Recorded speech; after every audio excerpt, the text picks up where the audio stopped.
अस्सलामुअलैकुम दोस्तों, मैं आपका दोस्त मुबश्शिर अली पीरज़ादा मासूक अली पीरज़ादा यूट्यूब चैनल की जानिब से आज मैं आपको अपने रिंग नेक के बेबी की प्रोग्रेस बताने लगा हूँ।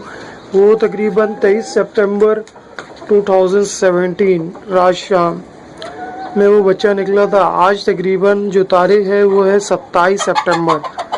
ठीक है दोस्तों, आज मैं अंदर घुस के देखता हूँ और आपको दिखाता हूँ कि आया वो बच्चा कितना बड़ा हो चुका है। ठीक है दोस्तों, मैं अंदर दाखिल हो चुका हूँ। अब हम हांडी से देखते हैं।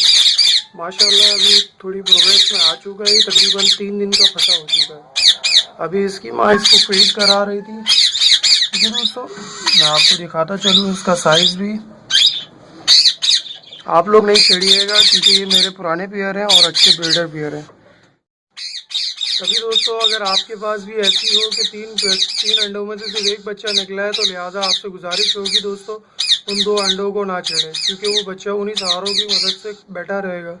ठीक है, आने वाले वक्त में इंशाल्लाह जब वो तकरीबन तो ठीक है दोस्तों, आपने वो अंडे हटाने नहीं है, क्योंकि जब तक तकरीबन 20 से 22 दिन का बच्चा ना हो जाए फिर उसके बाद आप वो अंडे हटा सकते हैं ख़राब। ठीक है, उससे पहले नहीं हटाइएगा।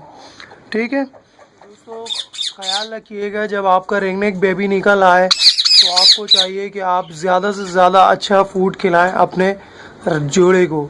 ठीक है, रिंग नेक के पेयर को, ताकि वो जितना अच्छा और जितने अच्छे तरीके से खाएगा तो वो उसी तरीके से फूड को अच्छा अपने स्टोर करेगा। फिर वो बच्चे को लुआब के ज़रिए अपने अच्छे तरीके से खिलाएगा तो बेहतरीन यानी कि रिज़ल्ट आपको मैसर होगा। बच्चा सेहतमंद रहेगा और अपना पेयर यानी कि मुसलसल फीड कराता रहेगा अपने पेयर को। ठीक है दोस्तों।